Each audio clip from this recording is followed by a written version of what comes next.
Barry and I stayed up late. Barry White, who we had on here a little while ago. Not the Barry White. Not that Barry Not White. the Barry White. No, but not that guy. But close. The Barry White. Anyway, I was telling Royce, I said, I found myself with a new level of respect for Barry because he is a pastor and he, is entrepreneurial businessman. And he doesn't have to do what he does to help people inside of the church space. And, he's not paid. And then he used the term, he kept saying multiple times, I'm bivocational, but he's not actually paid. So in my mind, it was like, maybe that's not the way to say that because truly he's a volunteer. Yeah. And then it begs the question, is ministry a vocation? Is it a career? Oh, yeah. Yeah. And what was the original meaning of vocation? I think it's always worth going back. Like, where does a word like that even come from? Can we mine anything? Seeing how we're connected to tungsten. Yeah. It sure wouldn't hurt to mine not only tungsten, but some of the words that we use because, man, with the explosion of information, words are getting thrown around so much and everybody has a little different take on what that word means. And so if we're going to communicate well, it might be worth looking at that. But it's a really good point. Like, what do we mean by bivocational even? All right. Well, let's do it. Let's get into another episode of the Misfits Social Podcast. Welcome, fellas. Hey, welcome. Like What professional ministry, professional ministry, vocation. That's kind of it's a weird dichotomy. And I think maybe we've got a bad idea here or a system that's taking us sideways. So, Paul, let me give you a number because I know you're a numbers guy. Okay. Right? I'm going to give you a number, and I want you to tell me what you think this is representative of. Okay. 642.5 billion. Say it one more time. 642.5 billion. What Revenue do you think that goes through churches. Is that it? Did I get it? What do you think? Yeah. It's So, staggering. That is a staggering amount of according to Gemini Pro, North America. the figure encompasses various religious organizations, including churches and charities worldwide. 642.5 billion. I went into St. Paul's Cathedral in London just a few weeks back, and right in your face, they hand you a bulletin, and right away, it's all about asking for money. It was like kind of sad. Yeah. Very moving experience for me. But the building is opulent, sitting on top of a hill in London. It's fantastic. It's hundreds of years old. And they said right out of the chute, it takes like $5 million a year just to keep the doors open. Yeah. They make that statement right in there. Yeah. So they're like, hey, got their hand out as soon as you walk in the door. Yeah. Yeah. So another number I looked up right after that was what's the global cost to end world hunger per year? And it's about 40 billion. Oh, my. Less than 10% Less than 10%. of that number. Yeah. Wow. So, I mean, I think we were talking, we had Barry on and Barry's talking about, Bivo and where that's at. I think maybe let's just kind of segment this just a little bit. Let's just kind of back up and take a little bit of a 40,000, maybe even 100,000 foot view of this. I mean, obviously we didn't get to spending almost $1 trillion a year in religious institutions by accident. So there's some kind of, that's a lot of money. So there is some kind of, we could call it a need, a want. What is it that we feel like at the core is driving? Because on other episodes, we've talked about Paul chasing buffalo, Barry feeling like he was called out to the mountains. Most people would say that there is some kind of draw for some level of spirituality there. So, and this spending is indicative that is there. So let's just talk about that from 100,000 foot view, and then we'll just kind of get drilled in more and more and more on it. Well, the word's been used, vocation, quite a bit, and I think that's worth what I mentioned a second ago. It comes from the Latin, I think, vocatio, and it means a calling. It has nothing to do with what pays you, has nothing to do. So that was the foundation of work for the ancients. Okay. So could it pay you? Yes, but it didn't have to. Is like, does the average person truly understand that thing you just talked about, that call of the wild, that call into something else, that what Buechner called your deep gladness? So vocation is when your deepest gladness meets the world's deepest hunger. Okay. You've tapped into something. All right. And I think there is probably a conversation around calling. All right, but if we Calling. What if is we our calling? drill down into that 640 whatever billion number, how much of that do we feel like goes towards, let's say, staffing? And maintenance. Yeah. But let's break it down a little bit. Just take, I mean, what would we guess? I mean, you guys have been 35% would be what the Association of guess. Related Churches target. Buildings are going to be about 50% of a number. That's my beef right there. that's your, so, okay. My question is, I love history. I don't have anything against the cathedral, but the question is that $5 million a year, does that need to stay open? Okay. Right? Is it what is it serving? You know, and not them particularly, but that building model is so freaking expensive that I would say half of that massive number you said is to just keep these buildings going. Yeah, I mean, And 30% being staff on top of that. I was recently in Spain, and if you go to Gaudi's Cathedral there, that building has been under construction. It's still not complete. Right. It's been under construction for hundreds of years. So what's the price tag on that? And who's funding that? Is that the locals? Is it the government? You know, who's doing that? There was the church that I told you about in Dresden that I forget how many hundreds of millions it cost to rebuild after World War II. Now, that was all done by donations. There wasn't a single, and that was like people all over the world that wanted to see that church rebuilt. Sure.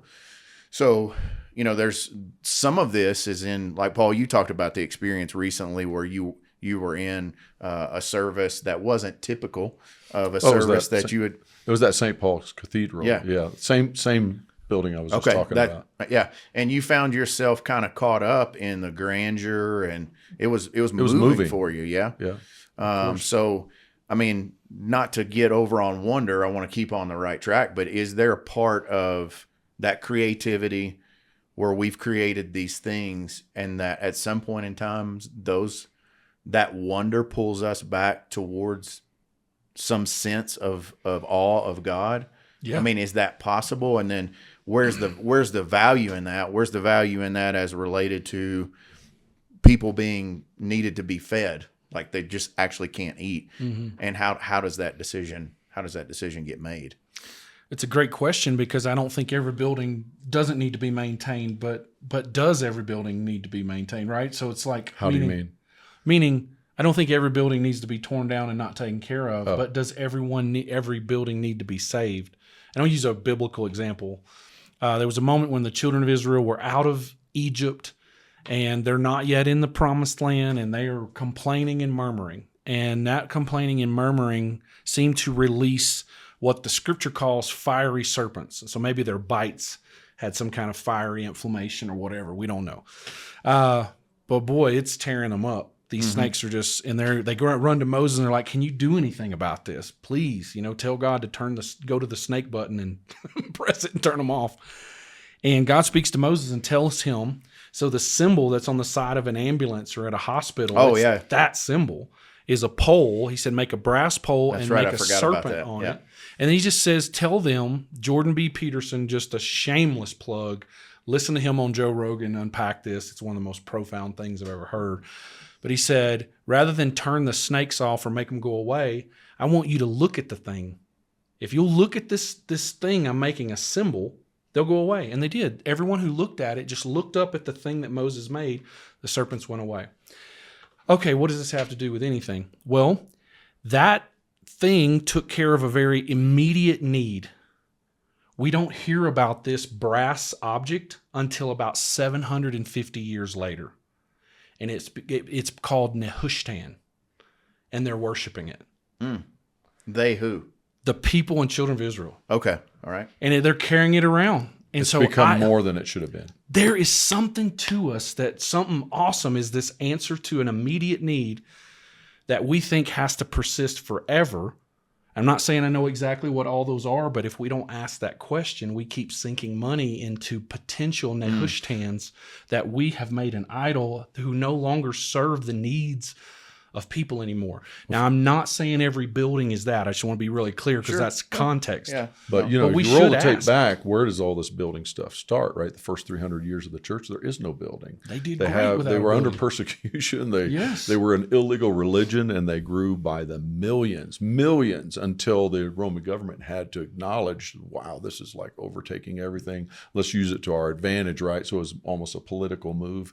It's hard to know what that actual history was. Mm-hmm. But then they just took temples and turned them into churches, right? And so the opulence that had been in pagan temples became, Christian opulence. So there's where it begins, right? Houses of worship, the house of God, So we can be the church without a building. Obviously, we did it for 300 years. And in places like China, they don't have buildings, right? They're in that kind of a frame. So, like my dad used to say about anything you have on this earth, hold it loosely. Hold it loosely. Don't make it into your God, right? Hold on loosely. 38 special. And don't very- let go. That was really special. Yeah. Yeah. Oh, it was special, all right. But should we take... Different kind of special. You asked a great question earlier today, is how do we know? And I don't think we'll ever know if we don't take inventory from time to time.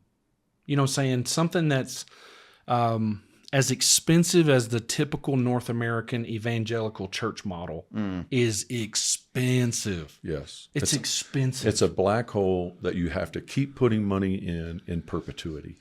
It's never going to stop because it's a model that is overplayed. It's overplayed. I've been teaching recently that we are an institution. We are an enterprise that is stewarded by a believing family. So this building, it's a privilege to have one, but we're stewarding this as an enterprise, a part of the believing family. Let's not call this the church. That's not the church. We're the church. We just have the opportunity to have this, so let's do our best with it, right? So we share the building, right? We make it viable financially. I think there should be a lot more churches who look at real estate as to make its own viability rather than giving toward it. But anyway. So it almost sounds like then in the conversation that we brought up a couple different points here. One is that there is staff that's being paid, and we're saying that probably floats at about 30% of the overall. And then the other 50% would be brick and mortar. And so the question is, where does that transition into what was the thing you called it? Vocation. No. The word for the Nehushtan. Yeah, the Nehushtan. Yeah. To where it's become this object that has such a high priority to us that we can't see that is actually robbing us from being able to do other things that really matter to us. It's just not it's not great stewardship. Yeah. All right. So how do we solve it? I mean, because we're part of this pod is let's talk about hard things. Yeah. So if we were tasked with solving that, I mean, Paul, I know you have the model that you're working on in Dallas where, you're stewarding that facility well. It's completely paid for, right? Debt free. And it's shared by 5 congregations, including us, plus a child care center. So it's open 7 days a week, and it's financially viable. If nobody gave a dime, the building is taken care of. Yeah. And so that's not pulling on cash burn, not pulling on resources. Obviously, there's a little bit to keep the lights on, right? But it gives you the ability to take what is given and then give that back, like right actually to the source of getting back into the community. Yeah. Royce actually brought up something that I've kind of taken hold of, which was the School of Tyrannus. You notice how I said it right? Oh, it's amazing. Isn't that good? Rolled off the tongue. Did you guys practice that last night? In his voice, too. Yeah. Say it one more time. I was bathed in chills. Tyrannus. Anyway, the School of Tyrannus was Ephesus, right? Yeah. and it was the place where Paul gathered and they taught every day. I think the model of a church being more of a school of Tyrannus is a better model than just a weekend place to gather for a concert level TED Talk. If you look at it as a training center and a shared space for all kinds of activity, then to me it has great viability to have a building. But if it's just a money pit so that you can be better than the next church down the street, that's just really.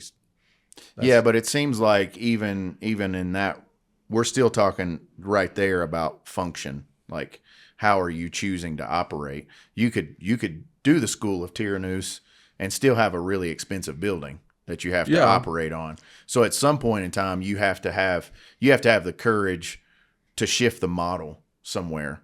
And I think you have to drive it out and decentralize it. You have to train leaders to be viable in their communities. And by the way, we have a worship service here on the weekend. Well, if that all goes away for some strange reason, you could have a worship service in a park. You could have a worship service at the event center. You could have one anywhere, right? That's not what's making the church. That's not church. The people going out into their community and changing lives is the church. Yeah. So I think shifting that model and mindset takes a lot of courage, though, because as soon as you stand up and say that, right, you're telling people, well, don't give to our particular institution it requires a lot to take care of. Yeah. It's that the modern building model, or let's call it North American evangelical model, which can also sometimes be called megachurch, at least aspiring. Yeah. Megachurch aspiring. It can be a trap because once you get into it, and I saw this in Seattle, which we weren't even aspiring to that, but once you have a large asset like that, it makes decisions for you. There you go. There you go. It tells resources where to go for you. And in that, it fights and combats missions, sometimes unintentionally. It fights risk, prophetic risk, dreaming, loving people in radical ways. It fights against that risk. Why? Feed me, maintain me, take care of me. The roof requires, when I left, that roof required at least an $80,000 roof on it. It needed $80,000. It needed to come from somewhere just to keep it from leaking. Yeah. Which it leaked for the 13 years that I was there. We were constantly trying to keep the thing patched. Yeah. All I would say is the consideration of some things we get into, we don't realize how it takes control of us. That's the Nehushtan of it, is that suddenly we can't even think in a fresh way about it. So for me, the way I would just say that I answered it is the call, not the convenience. Convenience, I could have made that work in a very good situation that would have paid my family, would have touched, air quotes up here, a lot of people, but it did not. It did not speak to the call. I have to listen to that. Yeah. And the call said, go out. And so I left. And a $5 million asset was donated to another group of people who were going to use it in a better way than we were using it. Wow. We didn't profit off of it. Nobody did. Right. It was given away. So if we kind of get in that trapped feeling that you're talking about, and then try to tie that back into where Barry is at with being bivocational. Yeah.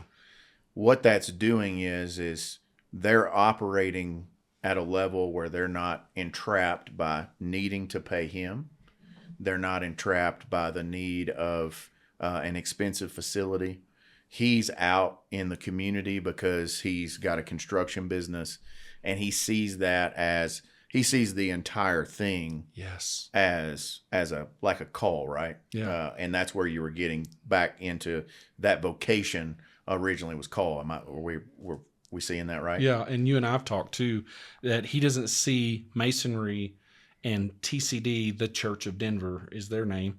He doesn't see that as some kind of strange or foolish, secular, sacred divide. Mm-hmm. He's choosing to see it all as sacred. And I think there's something we can learn from that too. And we could, if we saw more things as sacred because we approached it from calling instead of occupation alone, that we could invest ourselves there, and some of that money and that big number could go into those ways of how do we do business that brings more goodness into the world, helps families, renews lives. Yeah. In the church institution, it's going to be a slow, difficult migration. Totally. Yeah. and some people will never make the turn and until their viability is destroyed by some catastrophic thing or whatever, right? Well, to your point, your credit, buildings were introduced by Constantine, as far as we know, where there's no record of a building until Constantine's conversion, the Emperor of Rome, around 300, 305. He builds 7 or 8 buildings total, and we haven't shed them yet. Yeah, we still own them. That's 1,700 years ago, Yeah. and we're still built. I mean, they're contagious. Yeah. But it doesn't hurt to imagine that the church did really well for the first nearly 300 years without any buildings. Yeah. So that church that I mentioned in Dresden, I haven't checked the history on this, but the tour guide for us that week, one of the things that I thought was interesting, you can literally basically just underhand a ball and hit one of the most opulent Protestant churches with a statue of Martin Luther in the front, and then a Catholic church with the 12 apostles on top of it. And they're hundreds of $1 million facilities that were built a few hundred years ago. But the way that the Protestant one was built was because the king in that time decided he wanted to build one for the Catholic Church. And so that upset everybody else in the community. So they raised money Fired 'em up. to build this other one. And to that point, it's almost like throughout time, they become status of who we are, what we believe.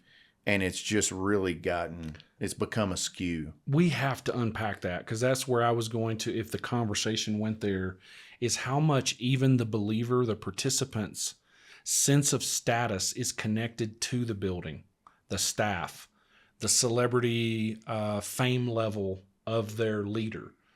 And a lot of that is, and I'd love to hear your thoughts on it, is that that's not the essence of following Jesus, but we Correct. attach status to these things, and particularly in North America, due to Walmart, big box stores, that whole idea is that it feels really good to be going somewhere that's got a bigger building, bigger property, bigger programs. Yeah. And that drives some of this as well. Gemstones.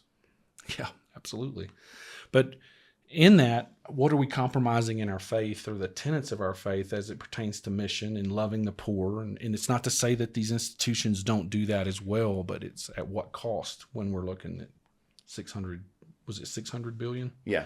Well, let's just say this. If we just use ballpark numbers, you guys said the organizations that you've been a part of was at 50% for brick and mortar, 30% for salary. Well, that only leaves 20%.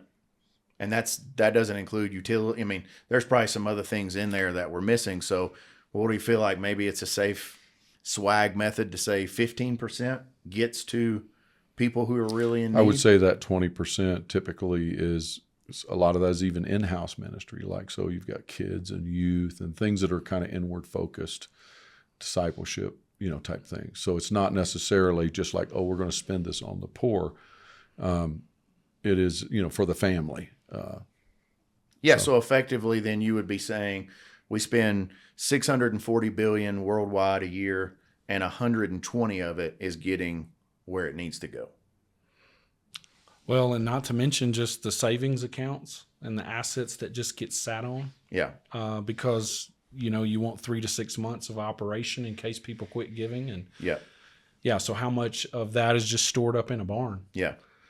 In some of these larger situations. And Yeah. so, Well, I think we both listened to a podcast that was called "The Rise and Fall of Mars Hill," and one of the things at the end of that series, which I think it was like one of the #1 podcasts on Apple for a while, but they talked about the rise of the celebrity pastor, and I think for me, the only thing that was a little bit unfair in that piece was that I'm going to leave it anonymous for various reasons, but because that individual can be a little bit sue happy, but they put a lot of the onus on him, and I don't feel like they talked enough about that's what the people wanted. Like, It's like on Gladiator. He gave him what they Are you wanted. not entertained? You know, I mean, there was an element of he gave them exactly what they want, and then until it was too much. And then and I'm not justifying anything he did. There was a lot there that was... You're begging the cultural appetite for this. Correct. No one is going out and tasing people to the ground and beating them with billy clubs to go into these mega churches. Yeah, no. There's an appetite for it, but that's the tension, right? Is where is the authentic faith? Where at what point doesn't even look like Jesus anymore when the pastor comes on stage in a roller coaster or he's doing some wire act? I'm not even making this stuff up. Yeah, you know? yeah. Like it's we can pick apart. I could see Baby Billy coming into doing that. Yeah, coming in on a roller coaster or a wire. Yeah, do a trapeze coming in. How much more shock and amusement do we need? Yeah, because the culture has an appetite. Yeah. And there is a way to try and meet them there, but at what point? I mean, Jesus is provocative, man. Yeah. He's provocative about I think it has all to that. start with a movement outside of the church in some ways, and then the church is forced to migrate It's a good point. by demands and economic demands and the way culture changes. I think the appetite for attractional church, it's like they're going to fall out of love with that honeymoon before long, and maybe happening now. So I think that rather than only, digesting and figuring out the problem, where does this go from here, right? I think it has to be a return to the movement that Jesus fostered, Yes. a relational movement, and to see ourselves as believers either inside of an institution that's a mega institution or established one or whatever, but individual ownership of what it means to follow Jesus. That's, I think, the audience that we need to preach to and reach, right? And so now we give ourselves context in these institutions rather than throw the baby out with the bathwater, because there's a lot of good that happens in those institutions. And that I don't want my battle to just be against something. I want it to be for something. I think Jesus was this way. You find when he got combative was when people probed him. Mm-hmm. It wasn't his message. They probed him. He had another message. And I think that that's still the method. Okay, so then on the inside of me, I can be a fighter. So is there any onus on, let's just say the three of us, we won't say anybody else. Is there any onus on us to call this out? I know you said you don't want to be against something, but just get against something, right? So how do we drive the counterculture? I guess is probably another way to say that, because we talked about Jesus being a misfit. He was definitely counterculture in every way, shape, or form. So how do we do that? How do we drive that? Given that the monstrosity of this Feels like Titanic some of this, called organized religion. Some of this fix is out of my pay grade. Oh, You know what I mean? It's a God move, and I'm not going to pretend to be the boss of everything that needs to happen. Yep. So I can only control my world, right? So I want to be relational. I want to love more people from more places. I want to adopt the following of Jesus the best I can in my way and encourage others to do it. I have control over that. Yeah. I don't have control over the larger narrative. Well, and I agree with what Paul said. My big concern, because of some of the circles that I'm in, is that people are starting to find new gathering, but they're gathering around their trauma, and that can lead bitterness, to yeah. trauma bonding, which you're bonding over what went wrong, but you're not bonding around the ideal of where we could all go. So we got to be really careful with that. That's happening a lot because people are coming out of some of these things that they are finding not only unfulfilling but abusive to some people. Some circles are very abusive, but then they're rebonding around their abuse instead of the ideals, the hope, the mission, the good that we should be aspiring to, because just talking about your pain is only going to get you so far, and that's a new kind of stuck. Yeah. So you could be sorry to interrupt, but you could be just as stuck as you were, if not worse. You may have a little bit of freedom from what it looked like. Yes. But now you're almost imprisoned because now you have a collective of 50 other people who have the same thing. And all you talk about. Yeah. And so you're codependent, trauma bonded on all of that stuff. and it's just impossible for growth because now it's really become groupthink, and nobody is injecting good news into that because it's just all you are is, like Paul said, you're just against something. So I think there are things that start on the outside, and often they do start with a little bit of hurt. I mean, think of all the movements that have moved outside of the standard movement have often been shoved out there and have a certain liminality because of it. But I think there's two things going on. There's the movement outside of the institution of the church. But inside of the institution of the church, I think there are moves that leaders can begin to make. One is thinking more creatively about buildings. Maybe you need to sell that big old building and figure out a way to make things viable financially and to make sense financially.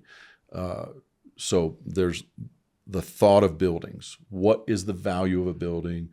How to use buildings? So there's that. Do we think about paid staff, or is this more of an elder-led collaborative thing that's all volunteer? At what point do we need to pay somebody? And I think that a lot of the people that were paid in ministry in the early church were those who lived at great sacrifice because they gave their entire self to it. Other people were self-funded. Yeah. So that model, moving closer to that. Then the third thing is to go away from everything happening on a campus and to be decentralized, right? To give ownership and leadership to the masses and teach people within their work and other places to live the way, to live a Christ-centered life, and to gather and have permission to gather and have viability of gatherings that are outside of the institution and make actually the weekend more ancillary to the function instead of central. I mean, that's me talking. And I think we've overemphasized the role of a pastor. We talked about this on another podcast. You got one mention in the New Testament of a pastor's role, and here we are centralizing everything around a pastor. We're pastor-centric and we're church-centric, and we need to be elder-centric and kingdom-centric. Agreed. Well, where I was going a bit, I love that, Paul. Just wanted to make sure I got this out. We're not aligning ourselves like trauma bonding if we identify the problem. But we don't need, once we have identified whatever a problem is, we don't need to dwell on that. That's not our or message. Create fellowship connection around the problem. So that's what I wanted to address in my solutioning. And for me is what I'm doing in all the different ways is trying to help people imagine what it means to follow the rabbi, apart from all the paraphernalia that gets attached to him. Okay. And I'm finding that on smaller levels, that small is the new big, and that as people rediscover that process of what it means to get the dust of the rabbi on you, I mean, what does it mean to allow Jesus to help you make decisions in life or evaluate the way you would behave in a situation? Look up to that model of love and forgiveness and kindness, but also like third path solutioning, not the polarity, this other way to handle it that's not being run over, nor punching somebody back, but it's still strong. Right. It's, and I'm seeing where that resonates with people. And I just think that always is the way to whatever it is the solution. It's got to include that. Yeah. Two things: identify the problem. I just want to say them again. Don't bond around what went wrong. Bond around what would it mean to rediscover a serious and intentional followership of the rabbi. I think there's no crime either in the current state in supporting a church family. I mean, there's some great value to having a tribe and a place of belonging, right? It's just that we need to be stewards of that in a new way and be migrating to it, right? So there may be well-intentioned people that right now are kind of like they're in a bad place with the amount of energy that's put in a system to be oriented to a different model is enough. God help us to move in an orientation that's a little bit more, that's moving back to a New Testament model. So if you're in an established church that's oriented the right direction, then by all means, stand alongside of your brothers and sisters, because just to blow something apart really doesn't for the sake of blowing it up. Right. Your kids are, the value for your children. There's many Right. things that are lost just because you're trying to be the champion of some Right. point. Right. So I would say that I wouldn't be in a rush to just like obliterate everything and just be, institutional hate. I would say, where is it oriented, and is the heart to move the right direction? Then I would be happy to throw funds at that. But something that is just self-perpetuating, Yeah. I can't exist there. Yeah. Royce, you mentioned following the rabbi, and that's where you want to be.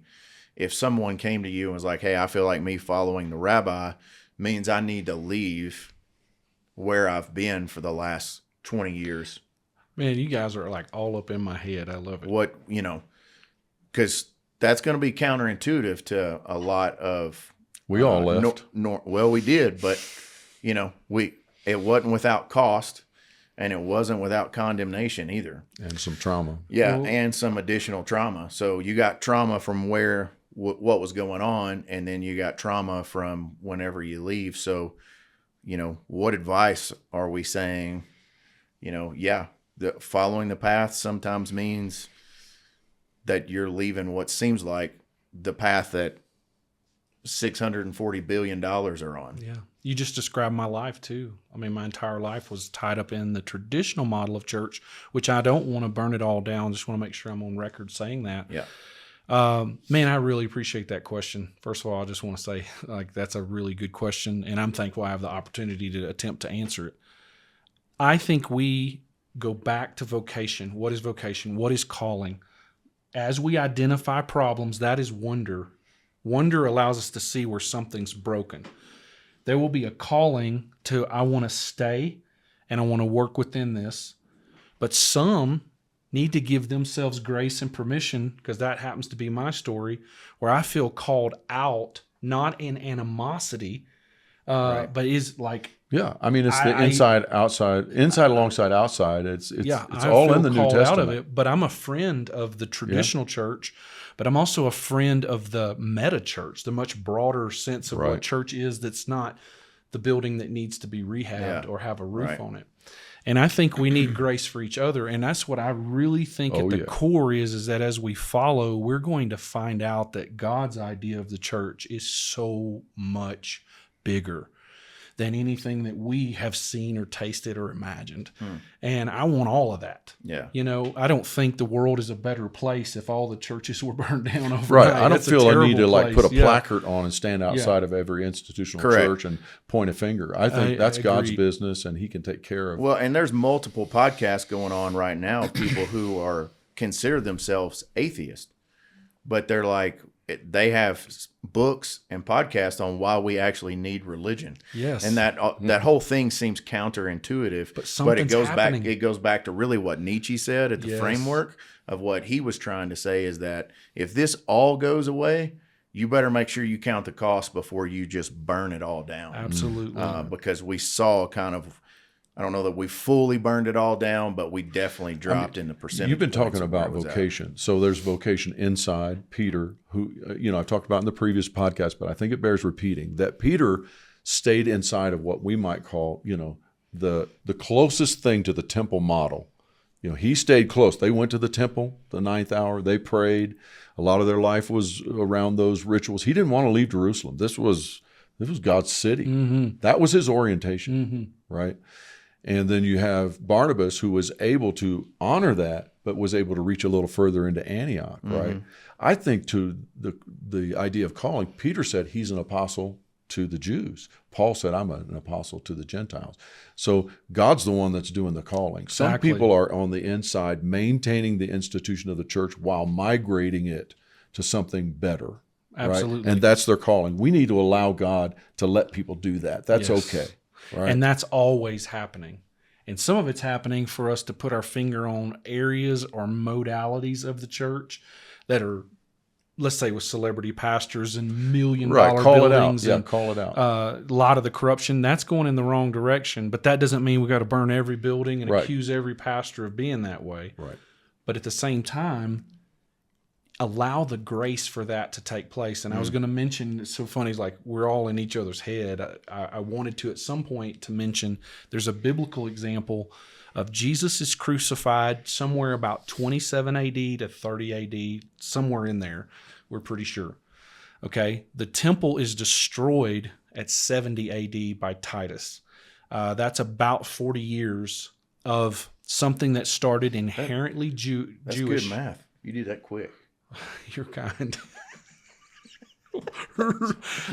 So the 4 decades. That boy's smart. That boy's 40 to 43 years. And I got to learn my math in Silsby. I used my toes. And so 40 years of something that starts very Jewish, but suddenly cannot be limited just to the Jewish story. It's founded in it, but it's getting out there to people who don't know that story at all. What does this have to do with anything? There's a unique. That's a good point. Yeah. Transition. I was wondering that myself. Yeah. But go ahead. See, we get butthurt. Let me touch you. It'll be okay. This is my last episode, guys. I just want to make that announcement. It's been nice knowing you. It'll be all right. There was going to the temple, and then there was doing this house-to-house thing. And there were so many different modalities that were being blessed and that were being fostered, but then forces beyond any of us. No one wanted to see that temple go away, but Titus took it away. It's never been rebuilt, but it also contributed to a scattering of modes and expressions. And I just think we're in a season like that. Well, it could happen. There could be a scattering, a catastrophic. Well, I think we got a taste of that, what that would look like during COVID. Yeah. Well, it's and funny just the and shock corny. and awe of how that was on the nervous system to what you would call the institutionalized or the organized church. And there's more than a few voices who feel like we missed what God might have been trying to nudge on the church. It's because we wanted to get back to the way it was. There's a shot over the bow, right? Yeah. As a start. I just Well, say we're I not- think Well, it the was. Christian diaspora, which came out of persecution, right? Yep. But think of the people who voluntarily went. Okay, it's two different kinds of ways. That's right. There's the guy who was self-funded, the Barrys of the world who have options. Right. Yeah. But Yeah. he chooses. Okay, he had an option to leave, Yeah. and then you have the Pauls of the world who went at great sacrifice. So there's two ways that you're going to walk outside of the institution of the church. You're either going to be self-funded in a way that you have viability, or you're going to go at great sacrifice. Yeah. I mean, so clearly all three of us are Jesus followers because we talk about him quite a bit on this pod. But Some more than others, but yeah, anyway. some more than others. Yeah. Primarily me being the most. I'm getting there. I'm getting there, guys.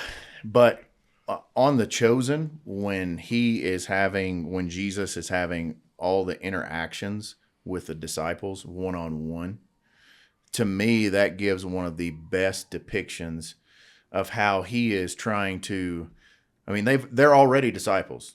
They're already following, but he is meeting them where they are at and challenging their norm. So whether it was Simon the Zealot and he's carrying his dagger around and he thinks that the reason why he's part of the 12 is to be the guy that keeps Jesus from getting hurt. And him and Jesus are out walking along and he says something about being able to protect him. And Jesus is like, he's like, yeah, I saw that dagger you had. Let me see that. And he kind of, presents it out to him. He's like, yeah, that's nice. And he throws it in the lake. So it's just kind of one of those things where, I know that's kind of, just right on the nose of Simon the Zealot, but I think there's a lot of those systems that really do mean a lot to us. And we've elevated them, going back to one of your original points, we've elevated them to idolatry. Yes. And so we can't even see we say we're trying to do one thing, but we can't even see those people because all we see is the thing. Cliff, that could be one of the greatest things I've heard you ever say. I mean, I've heard you say good things. That to me is like on the money. Thank you. I'll be here all week. Yeah, well, that's exciting. I can't wait. Can you get the offering plates? Yes, I'm taking everyone, an offering. There's a just hat. give Just freely. I just gave that boy a month of sermons. Tell you what. What you just said is I believe that many, when they thought they were following the Messiah, we have this way of trying to mascot the thing we follow. The zealot is, I think Jesus is really going to get behind what I'm about. And then Matthew, the tax collector, he's going to really get behind how I see things. And then Simon Peter had a certain way of looking at things, which was violent. And he's like, let's do this thing. Let's push back and let's have revolution. And he's going to mascot what I think. And I think we are in versions of that now. But as we follow, we come to realize on Jesus's team, we had a tax collector and a zealot. And the number one assassination targets for zealots were tax collectors. Yeah. We never hear about their dispute because the followership of the one drowned out all these things. He never stooped to be the mascot of anyone's little petty doctrine, petty. And I'm talking about the smaller ideas, that the Nehushtan's that we've idolized. Yeah. And so that's part of like restoring that idea that he's not always going to come in and bless what we think's important. Yeah. We need to be willing to let our values be adjusted to what we're discovering. So at the end of the day, there's part of me that, I mean, the 640 billion is a massive number. But at the same time, if we truly believe in God's sovereignty, it's really kind of irrelevant. It makes for a great talking point. What I want to just kind of land the plane with is, how do we ensure that what we are talking about right now, the three of us right here on this pod, how do we make sure that we're not mascotting? How do I make sure that I'm not coming out of something else, coming into something new, but it's still just another dagger that I think is all pretty, and how am I making sure that I'm not following that instead of following him and following the way? And I think where we've been trying to lean into is spiritual maturity. Yes. So just let's land it with this. How are we evaluating that we are having spiritual maturity growth, and that is on a continuum? I'll do it as a visual because it's kind of corny, but we're going to do it. Put your hand in there. Yep. Come on. Put my what in there? Your hand. Okay. Your We're hand. going to hold hands? Okay. That's long enough, bro. Come on. One more. What are you doing? It's just staying together. I'll hold your Who hand. freaking stays man. together He's anymore? kumbayaing on us. I know. You guys hate on it, but it's the answer. The better. If we just hold hands? Yeah, for one whole episode. Next episode, holding hands. No music or nothing. I knew you guys were going to Just give me hold grief about it, hands. but the point is finding the courage to stay together with people who will talk and challenge each other, who have a mutual hunger to want to see what could be next. You know what I'm saying? I'm not in this just for me. I'm in this because I really sincerely want to see what good. I want to bring good into the world. And if people don't feel that around me, I need to know that, because I want to grow and remove whatever is in me that is limiting that. I want relationships that can handle disagreement. Disagreement doesn't lead to divorce in friendships. And we stay together and we keep saying, what good could come out of us? Or how, Cliff, could I continue to serve you as a good friend to see the good in you thrive? Paul, how could you help me be the better me I'm meant to be? And that's what I love about you. You've always advocated a me that you want to see in the world that's different. You've never discouraged that. I want to be that for you. I think there's a big piece of that in your question. Paul, what do you think? I think we've complicated the way. I think we've complicated. It's really about loving well and doing relationships well.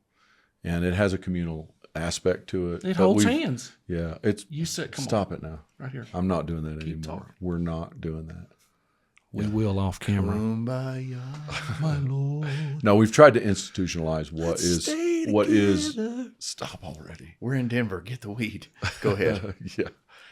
No. Yeah, I think we've tried to institutionalize what is meant to be relational and communal, and it's complicated things. As soon as you put it in an institutional construct, you have to codify things. You have to regulate it. You have to organize the chaos, and then it becomes less and less nimble, and it becomes something that Jesus didn't intend it to be. Family. It's like it's more like family. Yeah. Extended family. That's good. You guys are my family, whether you feel the same or not. Royce, I'll hold Still your not hand holding anytime. hands. not. I'll hold your hand while we're fly fishing tonight, if you want.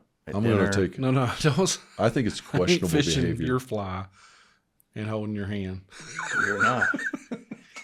Fly fishing. You don't say fly fishing. I'm not. and holding hands. I'll let it rest this time, Paul. I'll let it rest because did. this was. It was He me. did. Well, it was all the Jesus talk that got him. Yeah, it got me. I felt got me back. corrupted. Got me back on path.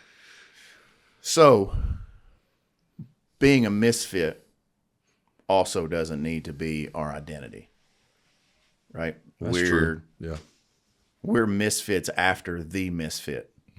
Absolutely. So I don't want to just be like, well, who are you? What are you? What are you doing? I'm a misfit. I'm a misfit. You know, this is who I am. I'm not that. I'm not that. Right? Because that's not all that's doing is just reverse condemnation. I'm Right. just condemning them for being who they are. And all that's going to do is that's not going to increase discourse Right. at all. That just puts up walls. Let it be a sacred distinction Yeah. instead of a victim narrative. Yeah. Or a badge. Right. Like, oh, I'm cast out because I'm so. No. Yeah. Let it be something that brings positivity and goodness into Yeah. the world. All right. Well, let's wrap it with that. Let's hold Thank you, hands. boys. Let's hold hands. Let's while hold we're- hands. while Everybody we're getting out out there, of here. But If you're watching this right now, reach a hand beside you and squeeze it tight. and then put your hand on your Apple device or Android. Whoa. Let's hold hands. All right. Remember to be a misfit. Thanks for listening to the Misfit Social Podcast. That's a wrap. Love you, boys. Let's go.